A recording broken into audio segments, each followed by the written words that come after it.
Practice set 7 में evolution अर्थात जैव विकास पर मोस्ट इंपॉर्टेंट क्वेश्चन लेकर के आए हैं। चलिए शुरू करते हैं। पहला क्वेश्चन है, सर्पों में टांगों के अभाव का कारण है, यानी स्नेक्स में लेग्स या टांगे नहीं होती हैं, इसका क्या कारण है? आंसर सही होगा इसमें बी वाला, जैव विकास में टांगे समाप्त हो गई हैं, इसीलिए उसमें टांगे नहीं होती हैं। नेक्स्ट क्वेश्चन है, डार्विन के प्राकृतिक चयनवाद में सम्मिलित है। 4 ऑप्शन आपके सामने हैं, इसमें से कौन सा ऑप्शन सही होगा? ऑप्शन सही होगा योग्यतम की उत्तरजीविता। नेक्स्ट क्वेश्चन है, डार्विनवाद की मुख्य आलोचना का कारण है। मुख्य आलोचना का कारण बताना है। आंसर सही होगा इसमें बी, इसमें वंशागति सहित लक्षणों की विभिन्नताओं की व्याख्या नहीं है। नेक्स्ट क्वेश्चन है, जैव विकास में उत्परिवर्तन का महत्व होता है। उत्परिवर्तन का महत्व पूछा गया है और 4 ऑप्शन आपके सामने हैं। सोचिए और बताइए इसमें से कौन सा ऑप्शन सही होगा? ऑप्शन सही होगा जननिक विभिन्नताएं। जननिक भिन्नताएं। नेक्स्ट क्वेश्चन है, जैव विकास के संबंध में अंगों का समझाया गया है, इसमें से आंसर सही होगा पहला, अंगों के उपयोग एवं अनुप्रयोग पर। नेक्स्ट क्वेश्चन है, पालतू कुत्तों की नई नस्लें बनने वाली प्रक्रिया है। 4 ऑप्शन हैं, काम वर्ण, प्राकृतिक वर्ण, यौवन वर्ण, कृत्रिम वर्ण। पालतू कुत्तों की नई नस्लें बनने वाली प्रक्रिया कौन सी है? आंसर सही होगा इसमें सी, यौवन वर्ण। नेक्स्ट क्वेश्चन है, जीवों का अनुकूलन होता है। जीवों का अनुकूलन पूछा गया है, 8 नंबर क्वेश्चन है और इसका आंसर सही होगा डी, उपार्जित लक्षण। जीवों का अनुकूलन एडाप्टेशन क्या होता है? उपार्जित लक्षण होते हैं। नेक्स्ट क्वेश्चन है, उत्परिवर्तन होते हैं। उत्परिवर्तन किससे या किसके द्वारा होते हैं? 9 नंबर का सही होगा आंसर डी, जीन में होने वाले आकस्मिक परिवर्तनों से उत्परिवर्तन होते हैं, जो अचानक परिवर्तन हो जाते हैं जीन में। नेक्स्ट क्वेश्चन है, उत्परिवर्तन का कारण होता है। कारण क्या है उत्परिवर्तन का? तो आंसर सही होगा इसमें डीएनए में परिवर्तन, क्रोमोसोम में परिवर्तन, जीन में परिवर्तन, अर्थात ये सभी सही होंगे। आंसर सही होगा डी। नेक्स्ट क्वेश्चन है, उत्परिवर्तन होते हैं। देखिए एक ही तरीके के क्वेश्चन कई मैंने रखे हैं, क्योंकि कोई भी प्रश्न आ सकता है, कोई भी क्वेश्चन आ सकता है किसी भी तरह से घुमाकर, तो सभी प्रश्न आपको आने चाहिए। तो उत्परिवर्तन होते हैं, आंसर सही होगा इसमें पहला, वंशागत लक्षण होते हैं। नेक्स्ट क्वेश्चन है, एक जात की जनसंख्या में उत्परिवर्तन जीन के फैलने की संभावना बढ़ जाती है यदि यह, क्या होगा सही इसमें?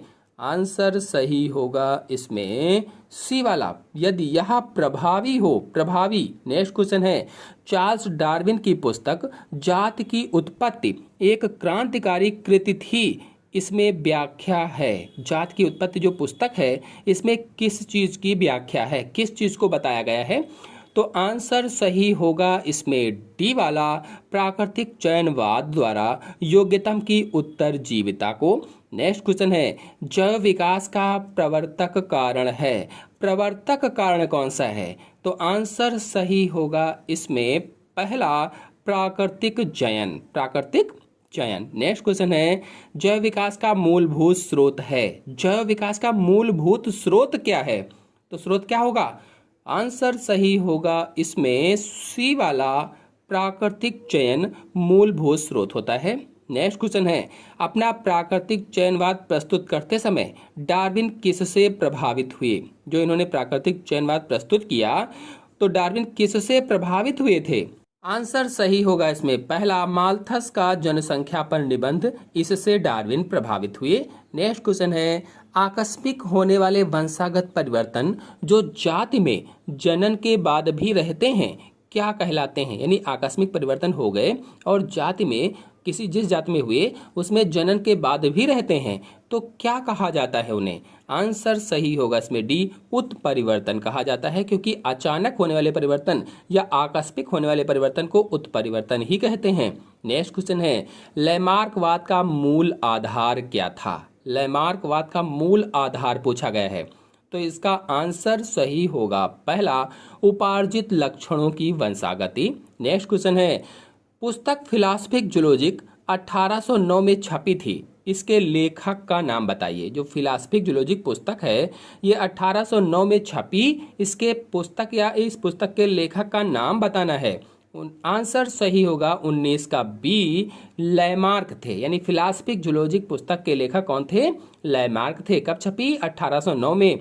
नेक्स्ट क्वेश्चन है, जैव विकास के संबंध में लैमार्क ने कौन सा सिद्धांत प्रस्तुत किया था? 20 नंबर क्वेश्चन है, जल्दी से देखो और बताइए कि इसमें जैव विकास के संबंध में लैमार्क ने कौन सा सिद्धांत प्रस्तुत किया था? इंपॉर्टेंट क्वेश्चन है। आंसर सही होगा इसमें पहला, उपार्जित लक्षणों की वंशागति का। नेक्स्ट क्वेश्चन है, लैमार्कवाद का मुख्य सिद्धांत है। कौन सा मुख्य सिद्धांत होगा? 4 ऑप्शन सामने हैं आपके। आंसर सही होगा इसमें डी, उपार्जित लक्षणों की वंशागति। देखिए इस पर कितने सारे क्वेश्चन मैंने घुमा घुमा कर रखे हैं ताकि किसी भी तरह से पूछा जाए तो आपको समझ में आ जाए। नेक्स्ट क्वेश्चन है, जैव विकास के संबंध में लैमार्क का मत प्रचलित रूप से जाना जाता है। किससे जाना जाता है? तो आंसर सही होगा इसमें सी, उपार्जित लक्षणों की वंशागति से। नेक्स्ट क्वेश्चन है, लैमार्कवाद के अनुसार जैव विकास को प्रभावित करने वाला मुख्य कारक होता है। मुख्य कारक का नाम बताना है।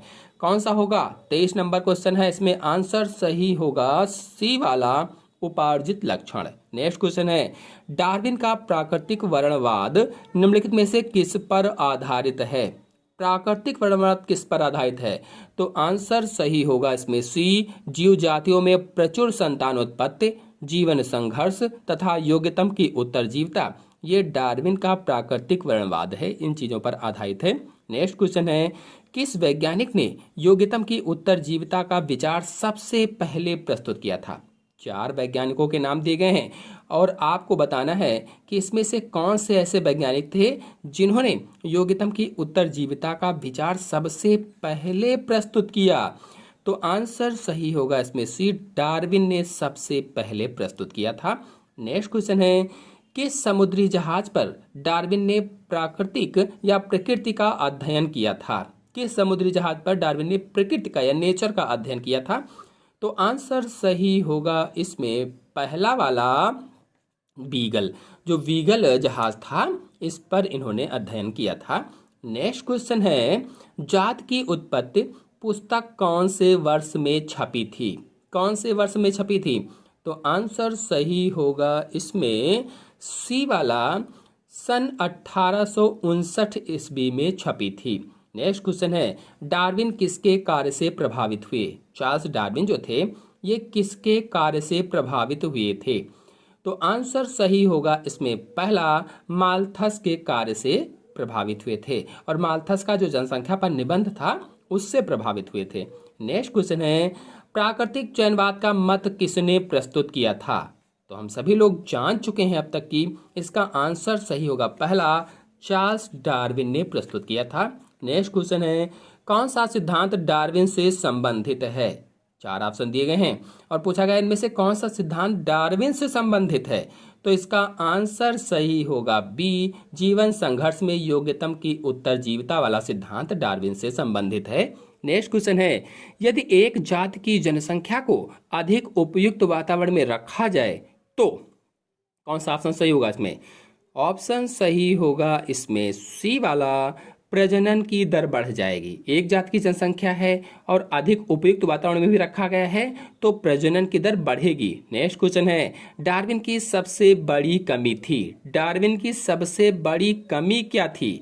तो आंसर सही होगा इसमें सी, विभिन्नताओं या भिन्नताओं के कारण की व्याख्या ना होना। भिन्नताएं जो हुई, जो वेरिएशंस हुए, इन्होंने उसकी व्याख्या नहीं की थी। आते हैं नेक्स्ट क्वेश्चन पर। नेक्स्ट क्वेश्चन है, विकास का सिद्धांत प्राकृतिक वर्णवाद को रचने में डार्विन को सर्वाधिक प्रभावित किया था। सर्वाधिक किसने प्रभावित किया था? तो आंसर सही होगा इसमें सी, जनसंख्या नियंत्रण पर माल्थस के निबंध ने प्रभावित किया था। तो इस तरह से घुमा घुमा कर प्रश्न पूछे जा सकते हैं, इसीलिए इस तरीके के प्रश्न रखे गए हैं। एक ही प्रश्न है, कई बार किस तरह से घुमा कर पूछा जाता है।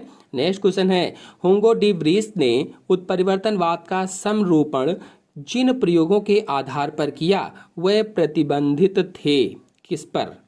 4 ऑप्शन दिए गए हैं और ऑप्शन सही होगा इसमें डी वाला, ओइनोथेरा लैमेर्कियाना पर स्थित थे। ओइनोथेरा लैमेर्कियाना पर। नेक्स्ट क्वेश्चन है, दूर संबंधित समूहों में समान कार्य के लिए विकसित हुई समानता एक प्रकार का अनुकूलन है, यह कहलाता है। क्या कहलाएगा? 35 नंबर क्वेश्चन आ गया है और इसका आंसर सही होगा पहला, अभिसारी विकास कहलाता है। अभिसारी विकास। नेक्स्ट क्वेश्चन है, लीडर वर्ग के रेप्लिका का प्रयोग संबंधित है। लीडर वर्ग के रेप्लिका का प्रयोग पूछा गया है, तो इसका आंसर सही होगा पहला, अनुकूलन से संबंधित है या एडॉप्टेशन से संबंधित है। नेक्स्ट क्वेश्चन है, कौन अमर होते हैं? कौन अमर होते हैं बताना है। आंसर कौन सा सही होगा इसमें? पहला, जनन कोशिकाएं। जननिक जो कोशिकाएं होते हैं यह अमर होती हैं। नेक्स्ट क्वेश्चन है, गेहूं में खट गुणिता विकसित होती है, हेक्सापोलाइडी विकसित होती है। ऑप्शन 4 दिए गए हैं और ऑप्शन सही होगा इसमें डी वाला, हाइब्रिडाइजेशन तथा क्रोमोसोम डबलिंग। नेक्स्ट क्वेश्चन है, विकास का मुख्य कारक है। विकास का मुख्य कारक क्या है बताना है, तो इसका आंसर सही होगा बी, उत्परिवर्तन। विकास का मुख्य कारक उत्परिवर्तन होता है। नेक्स्ट क्वेश्चन है, पेनजेनेसिसवाद प्रस्तुत किया था। पेनजेनेसिसवाद किसने प्रस्तुत किया था? 4 ऑप्शन दिए गए और 40 नंबर क्वेश्चन पर हम लोग आ गए हैं। इसका आंसर सही होगा पहला, डार्विन ने प्रस्तुत किया था। पेनजेनेसिसवाद डार्विन ने। नेक्स्ट क्वेश्चन है, कौन जननीय पृथक्करण से संबंधित है? रिप्रोडक्टिव आइसोलेशन से संबंधित है। 4 ऑप्शन दिए गए हैं और इसमें से कौन संबंधित है रिप्रोडक्टिव आइसोलेशन से? आंसर सही होगा इसमें डी वाला, उपरोक्त सभी, यानी जेनेटिक आइसोलेशन, बिहेवियरल आइसोलेशन और टेम्पोरल आइसोलेशन, यानी आनुवांशिक पृथक्करण, व्यवहारिक पृथक्करण और टेम्पोरल पृथक्करण। नेक्स्ट क्वेश्चन है, वह प्रकृति विज्ञ जिसने बीगल जहाज द्वारा सारे संसार की यात्रा की थी। बीगल जहाज द्वारा तो हम सभी लोग जान चुके हैं, चार्ल्स डार्विन ने बीगल जहाज द्वारा सारे संसार की यात्रा की थी। तो इस तरह से भी प्रश्न पूछा जा सकता है। एक दूसरी तरह से प्रश्न मैंने पहले इस पर रखा हुआ था। नेक्स्ट क्वेश्चन है, जीव जो औद्योगिक मेलेनिज्म की व्याख्या करता है। ऐसा जीव जो औद्योगिक मेलेनिज्म की व्याख्या करता है क्या कहलाता है? आंसर सही होगा इसमें बी वाला, प्रिपेयर्ड मॉथ कहलाता है। Prepared moth. नेक्स्ट क्वेश्चन है, लीडर वर्ग का रेप्लिका प्रयोग व्याख्या करता है। 4 ऑप्शन दिए गए हैं और पूछा गया है लीडर वर्ग का रेप्लिका प्रयोग किस चीज की व्याख्या करता है? आंसर सही होगा इसमें सी वाला, डार्विनवाद। नेक्स्ट क्वेश्चन है, उत्परिवर्तन सिद्धांत या म्यूटेशन थ्योरी व्याख्या नहीं कर सकता है। म्यूटेशन थ्योरी किस चीज की व्याख्या नहीं कर सकता है? तो आंसर सही होगा इसमें बी वाला, इंडस्ट्रियल मेलेनिज्म की व्याख्या नहीं कर सकता है। नेक्स्ट क्वेश्चन है, नई जातियों के विकास के कारण है। नई जातियों के विकास के कारण क्या हैं? आंसर सही होगा इसमें कौन सा? आंसर सही होगा इसमें पहला, आइसोलेशन तथा म्यूटेशन। आइसोलेशन और म्यूटेशन नई जातियों के विकास के कारण हैं। नेक्स्ट क्वेश्चन है, लीडर वर्ग रेप्लिका प्लेटिंग प्रयोग में प्रयुक्त होने वाला एंटीबायोटिक्स था। प्लेटिंग लिखा हुआ है, प्लेटिंग है।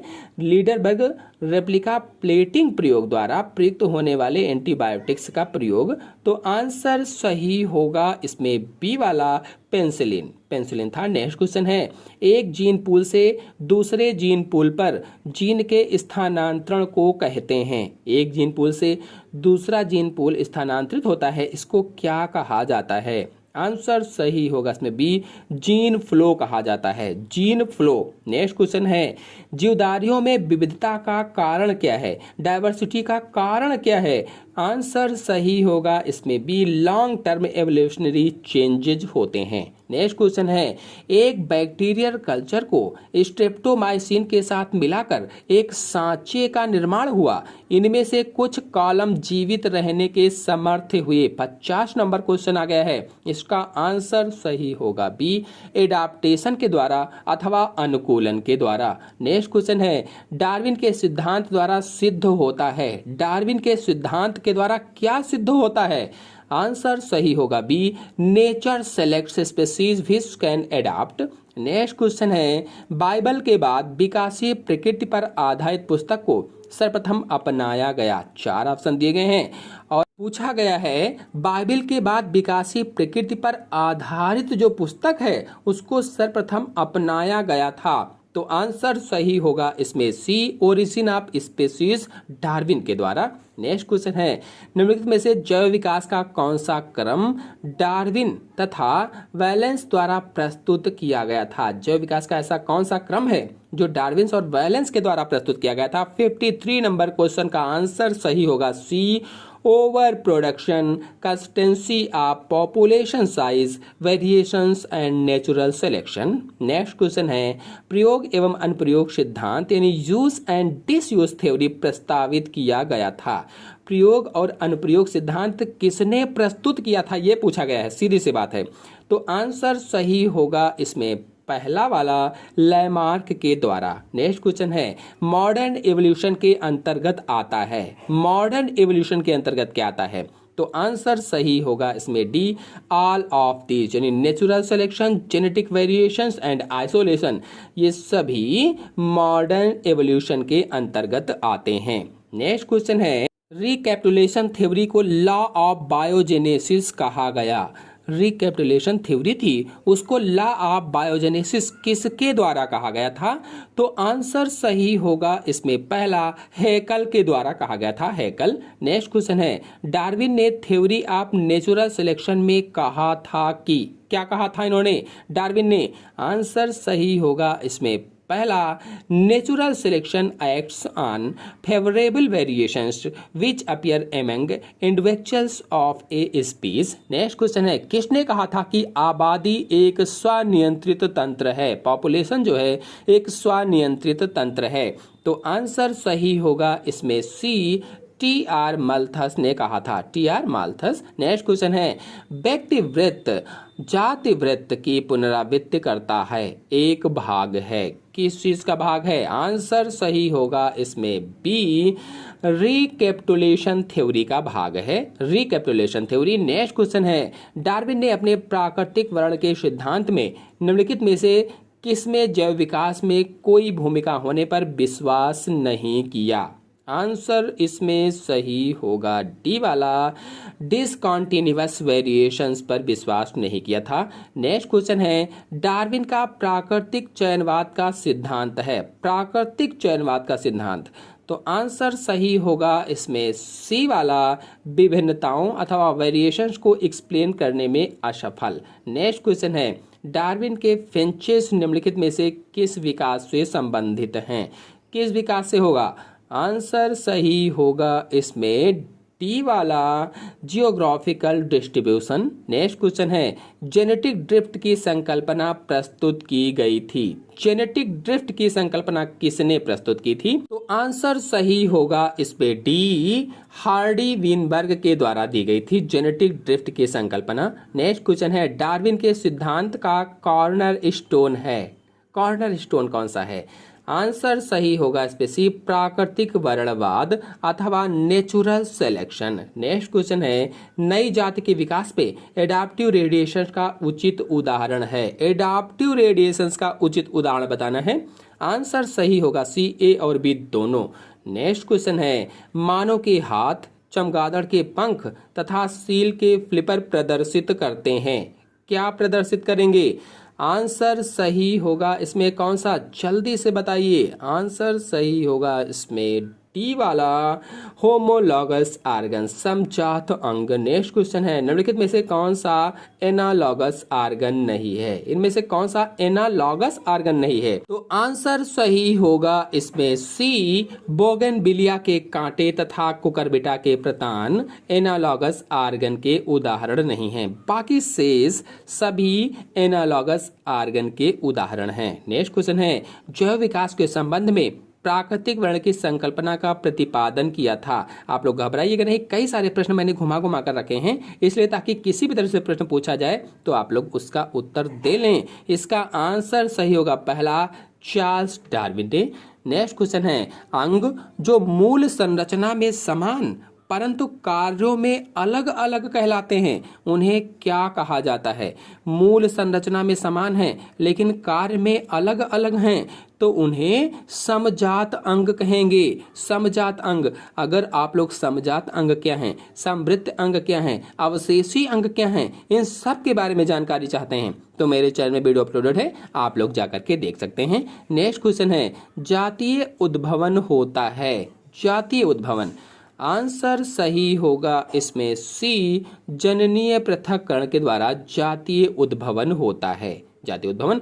नेक्स्ट क्वेश्चन है, विज्ञान की शाखा जो प्राण विज्ञान एवं भूगर्भ विज्ञान से संबंधित है कहलाती है। विज्ञान की वह कौन सी शाखा है जो प्राण विज्ञान और भूगर्भ विज्ञान से संबंधित है? आंसर इसमें कौन सा सही होगा? पहला वाला कौन सा है? तो जीवाश्म विज्ञान। इस क्वेश्चन का आंसर आप लोगों को कई जगह पर जूजोग्राफी लिखा मिल जाएगा तो आप लोग इसको कंफर्म कर लेंगे। नेक्स्ट क्वेश्चन है, पौधों एवं जंतुओं के बीच की संयोजी कड़ी है। पौधों और जंतुओं के बीच की संयोजी कड़ी तो हम सभी लोग जानते हैं युगलीना होता है, क्योंकि इसको जब भोजन नहीं प्राप्त होता है तो इसमें क्लोरोप्लास्ट पाया जाता है जो प्रकाश संश्लेषण क्रिया के द्वारा भोजन का निर्माण कर लेता है। इसलिए पौधों और जंतुओं के बीच की संयोजक कड़ी कहा जाता है, कनेक्टिंग लिंक कहा जाता है युगलीना को। नेक्स्ट क्वेश्चन है, मनुष्य में कौन सा अवशेषी अंग है? 4 ऑप्शन दिए गए हैं और पूछा गया है मनुष्य में अवशेषी अंग कौन सा है? तो आंसर सही होगा इसमें डी, कृमि रूप परिशेषिका अवशेषी अंग है। अगर कर्णपल्लों की पेशियां लिखा होता तो पहला वाला ऑप्शन भी सही हो जाता, लेकिन वहां पर केवल कर्णपल्लों लिखा गया है इसलिए वो सही नहीं होगा, डी वाला सही होगा। नेक्स्ट क्वेश्चन है, जैव विकास का सिद्धांत मुख्य रूप से संबंधित है। किस चीज से जैव विकास का संबंधित है? जैव विकास का सिद्धांत संबंधित है तो आंसर सही होगा इसमें पहला, धीरे धीरे होने वाले परिवर्तन जो होते हैं जैव विकास से संबंधित हैं। नेक्स्ट क्वेश्चन है, जैव विकास का सिद्धांत किस बात की सही व्याख्या करता है? जो जैव विकास का सिद्धांत है ये किस बात की सही व्याख्या करता है? तो पादप और जंतुओं की जातियों में विभिन्नताएं जो होती हैं, जो वेरिएशंस होते हैं प्लांट और एनिमल में, इसकी व्याख्या करता है जैव विकास का सिद्धांत। नेक्स्ट क्वेश्चन है, कौन सा जंतु हाल में लुप्त हुआ है? ऐसे जंतु का नाम बताना है जो हाल ही में लुप्त हो गया है तो आंसर सही होगा इसमें कौन सा? 76 का सही होगा डी, डोडो पक्षी। नेक्स्ट क्वेश्चन है, कौन सा मत व्यक्ति वृत्त जाति वृत्त की पुनरावृत्ति की व्याख्या करता है? तो आंसर सही होगा इसमें सी, पुनरावृत्ति सिद्धांत। नेक्स्ट क्वेश्चन है, समरूप अंग होते हैं। 4 ऑप्शन दिए गए हैं और पूछा गया है समरूप अंग होते हैं तो जिसको परिभाषा पता होगी वो तुरंत बता लेगा। इसका आंसर सही होगा सी, कार्यविहीन। समरूप अंग कार्यविहीन होते हैं। नेक्स्ट क्वेश्चन है, निम्नलिखित में से किस परिस्थिति में जैव विकास नहीं हो सकता? ऐसी कौन सी परिस्थिति है जिसमें जैव विकास नहीं हो सकता है? तो आंसर सही होगा सी, एक समुदाय में व्यक्ति विशेष की आनुवंशिक विभिन्नताएं प्रदर्शित ना हो। नेक्स्ट क्वेश्चन है, जीव विज्ञान की शाखा जिसमें जीवाश्मों का अध्ययन होता है। ऐसी शाखा जिसमें जीवाश्मों का अध्ययन किया जाता है तो उसे कहेंगे सी वाला, पैलियोंटोलॉजी। जिसमें जीवाश्मों का अध्ययन करते हैं उसे पैलियोंटोलॉजी कहा जाता है तो आंसर कौन सा सही होगा? सी वाला। नेक्स्ट क्वेश्चन पर आते हैं, निम्नलिखित में से कौन से समरूप अंग हैं? इनमें से कौन से समरूप अंग हैं बताना है तो आंसर सही होगा इसमें कौन सा? डी वाला, तितली, पक्षी तथा चमगादड़ के पंख समरूप अंग होते हैं। समरूपी अंग पूछा गया था तो तितली, पक्षी और चमगादड़ के पंख हो जाएंगे। आते हैं नेक्स्ट क्वेश्चन पर, आर्कियोपेटेरिक्स किसके बीच की संयोजी कड़ी है? किसके बीच की संयोजी कड़ी होगी आर्कियोपेटेरिक्स? छोटे क्लासों में भी आप लोगों ने पढ़ा होगा तो इसका आंसर सही होगा बी, सरीसृप और पक्षी के बीच की कड़ी होती है, यानी रेप्टाइल्स और पक्षी के बीच की कड़ी है, बी वाला सही होगा। नेक्स्ट क्वेश्चन है, कौन सा पक्षी उड़ नहीं सकता है? 4 ऑप्शन दिए गए हैं, 4 पक्षियों के नाम दिए गए हैं, इसमें से ऐसा कौन सा पक्षी है जो उड़ नहीं सकता है? आंसर सही होगा इसमें कौन सा नहीं उड़ेगा? आंसर सही होगा इसमें बी वाला, ईमू पक्षी उड़ नहीं सकता है। नेक्स्ट क्वेश्चन है, एनिलिडा तथा मोलस्का के बीच की संयोजी कड़ी।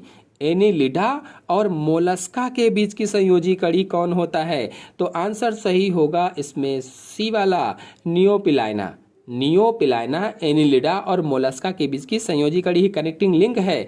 नेक्स्ट क्वेश्चन है, परिवर्तन के साथ अवतरण किस सिद्धांत की मूल व्याख्या करता है? परिवर्तन के साथ अवतरण कौन से सिद्धांत की मूल व्याख्या करेगा? आंसर सही होगा इसमें सी, जैव विकास का सिद्धांत।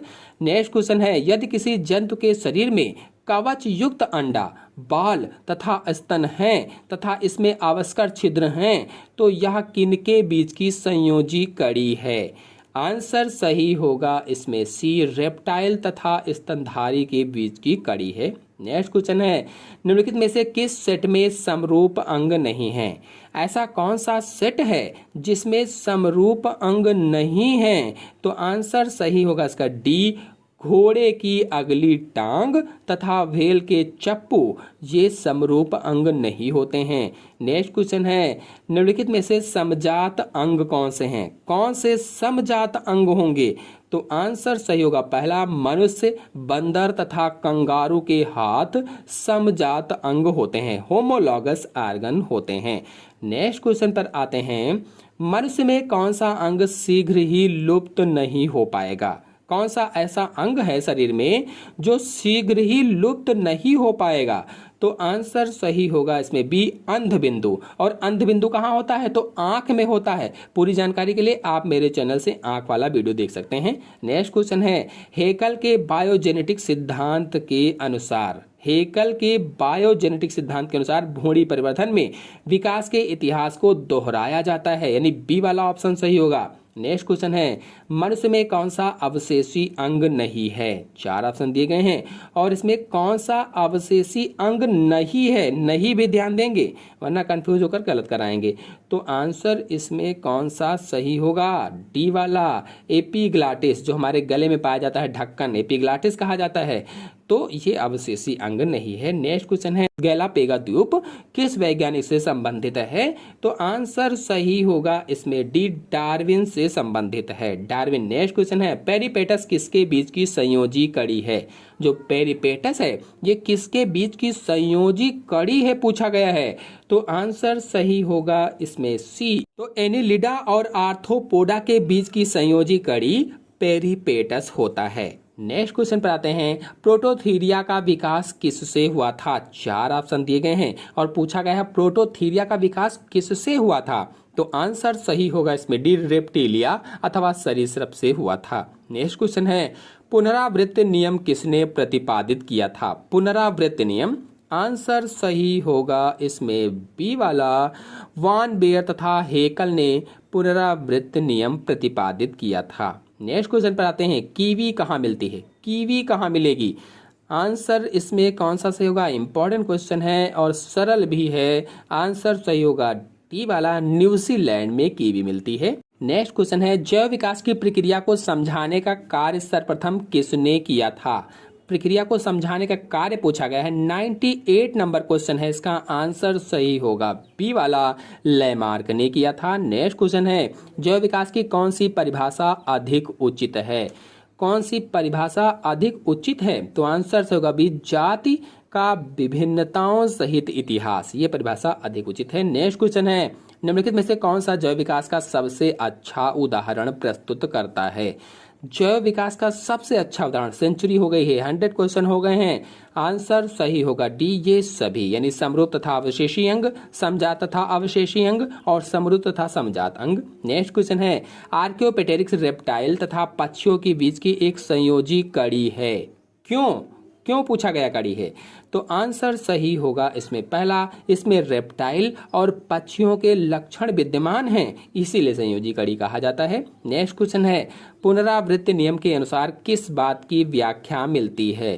आंसर सही होगा इसमें डी, भ्रूणी परिवर्धन में विकास के इतिहास को दोहराया जाता है। नेक्स्ट क्वेश्चन है, यदि किसी सितारा मछली में 5 के स्थान पर 6 भुजाएं हो तो यह किसका उदाहरण होगा? अगर कोई सितारा मछली है तो उसमें 5 भुजाएं होती है, कहा गया उसके स्थान पर 6 भुजाएं हो तो किसका उदाहरण हो जाएगा? आंसर सही होगा इसमें पहला, भिन्नता या वेरिएशंस का उदाहरण हो जाएगा। नेक्स्ट क्वेश्चन है, टिड्डी, कबूतर तथा चमगादड़ के पंख किसका उदाहरण प्रस्तुत करते हैं?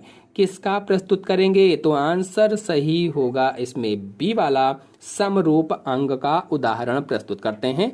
नेक्स्ट क्वेश्चन है, मेढक का जीवन इतिहास जैव विकास प्रस्तुत करता है, क्योंकि 4 ऑप्शन बड़े बड़े से दिए गए हैं और इसमें ऑप्शन सही होगा डी वाला, भ्रूणी परिवर्धन विकास के इतिहास को प्रदर्शित करता है।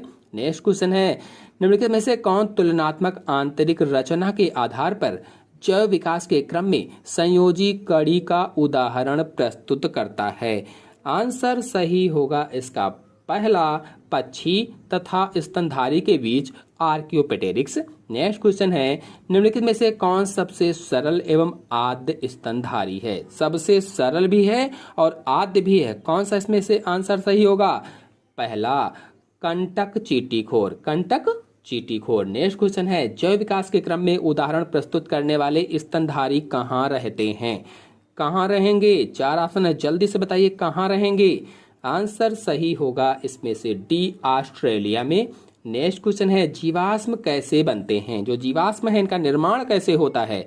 तो आंसर सही होगा इसमें डी वाला, जंतु वातावरण की परिस्थितियों या परिस्थितियों द्वारा नष्ट हो जाएं। जो जंतु होते हैं वातावरण की परिस्थितियों के द्वारा नष्ट हो जाते हैं, इस तरह से बनता है। नेक्स्ट क्वेश्चन है, जीवाश्मों को खोदकर उनका अध्ययन क्यों किया जाता है? जीवाश्मों को खोदकर उनका अध्ययन क्यों किया जाता है?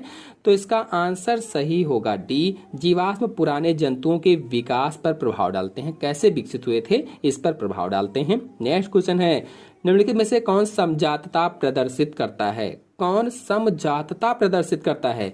तो आंसर सही होगा पहला, व्हेल के चप्पू व मनुष्य के हाथ समजातता प्रदर्शित करते हैं। नेक्स्ट क्वेश्चन है, दूर संबंधित समूहों में समान कार्य के लिए विकसित एक प्रकार का अनुकूलन है जो कहलाता है, क्या कहलाएगा? आंसर सही होगा इसमें पहला, अभिसारी विकास कहलाता है। नेक्स्ट क्वेश्चन है, आजकल जीवाश्म जीवों की तिथि निर्धारित की जाती है, किससे जीवाश्म जीवों की तिथि को निर्धारित किया जाता है? तो आंसर सही होगा इसका डी, रेडियो एक्टिव कार्बन अंश से। नेक्स्ट क्वेश्चन है, मनुष्य का अवशेषी अंग है। 4 ऑप्शन दिए गए हैं, अब इनमें से छांट कर बताइए कि मनुष्य का अवशेषी अंग कौन सा है? तो आंसर सही होगा इसमें डी वाला, केनाइन दांत मनुष्य के अवशेषी अंग बन गए हैं। नेक्स्ट क्वेश्चन है, निम्नलिखित में से किसका पूर्ण जीवाश्म मिलता है? इनमें से किसका पूर्ण जीवाश्म मिलता है? तो आंसर सही होगा इसमें से पहला, आर्कियोपेटेरिक्स का। नेक्स्ट क्वेश्चन है, निम्नलिखित में से किस जोड़े में दोनों संरचनाएं समजात अंग हैं?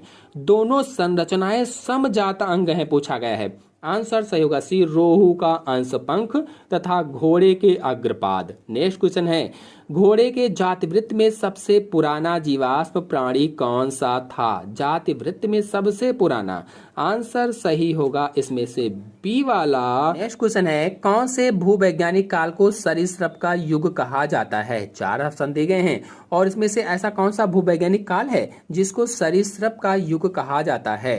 आंसर सही होगा बी, मीसोजोइक काल को। नेक्स्ट क्वेश्चन है, इनमें से किस समूह की सब रचनाएं मानव में अवशेषी अंग हैं? ऐसा कौन सा ऑप्शन है जिसकी सभी रचनाएं मानव में अवशेषी अंग होती हैं?